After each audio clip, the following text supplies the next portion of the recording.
रात के तकरीबन 1 बजे का समय। मैं ट्रक लेकर घर की ओर जा रहा था। काफ़ी देर हो गई थी। दरअसल आज कब्रिस्तान पर मेरी ड्यूटी थी। डिलीवरी का आज कोई काम नहीं था, तो ट्रक लेकर वहीं पहुंच गया। थोड़े बहुत पैसे भी बना लेता, यही सोचकर ड्यूटी दे आया। लेकिन आते हुए कुछ अजीब सा हुआ। अचानक मेरे ट्रक के आगे एक बच्चा आकर खड़ा हो जाता है। वो बच्चा काफ़ी परेशान सा लग रहा था। उसका चेहरा देखकर मैं थोड़ा मायूस हो गया। इससे पहले मैं ट्रक उस तक लेकर जाता, वो बच्चा गायब। मुझे बड़ा ही अजीब लगा। मुझे लगा शायद कोई शैतानी कर रहा है, खाली सड़क है, मुझे ध्यान से जाना चाहिए। मैं धीमे धीमे ट्रक चलाते हुए सुनसान सड़क को पार करते आगे बढ़ने लगा। तभी अचानक मेरे आगे वहाँ पर एक लड़की खड़ी हो जाती है। वो लड़की के लंबे बाल जिससे उसका आधा चेहरा ढका हुआ था। वो मेरे पास पहुंचने ही वाली थी कि अचानक जैसे ही मेरा ट्रक उस तक पहुंचा, वो गायब। मुझे अब बहुत अजीब एहसास होने लगा। इस सुनसान सड़क पर ऐसा अजीब हादसा, लगता है कोई मेरा पीछा कर रहा है या मुझे तंग करना चाहता है, कहीं लूटपाट ना ले। वैसे तो मेरे पास कोई ज़्यादा पैसे नहीं थे, लेकिन फिर भी मेरा ये ट्रक बहुत कीमती है, इसी से मेरी रोजी रोटी चलती है। ये सोचते हुए मैं आगे बढ़ा और तेजी से ट्रक ले जाने लगा।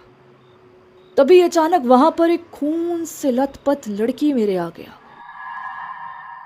जैसे ही ट्रक वहां तक पहुंचा, वो लड़की भी गायब। ऐसे कई लोग कभी खून से लथपथ, कभी रेंगते हुए मेरे आगे आ रहे थे।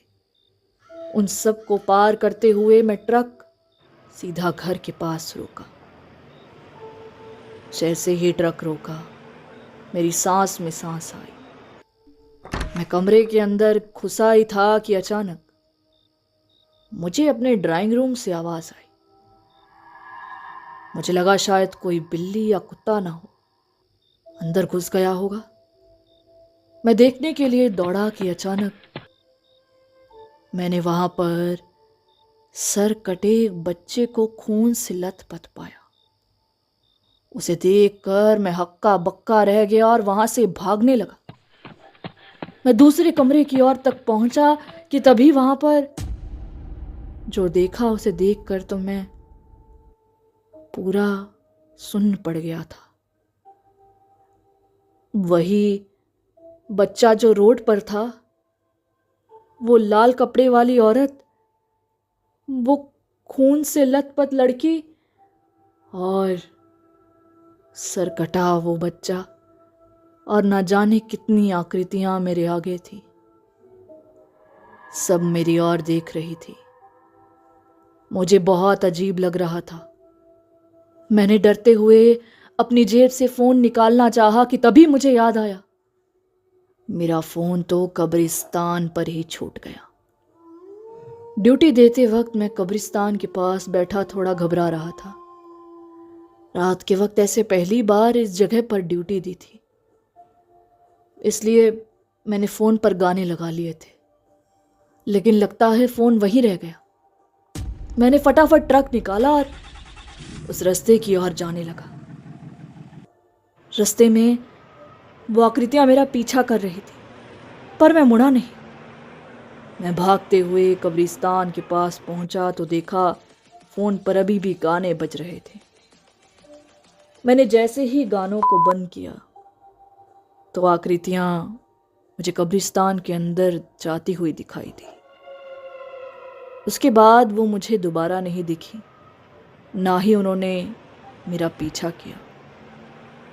ऐसा लग रहा था कि शायद उन्हें मुझसे कुछ कहना था जो वो कह चुकी थी। और वो था मेरे फ़ोन पर बजते हुए गाने, जिन्हें वो बंद करवाना चाहती थी। शायद वो गाने उनके कब्रिस्तान के सन्नाटे को भंग कर रहे थे। उसके बाद मैं कभी कब्रिस्तान के पास ड्यूटी नहीं दिया।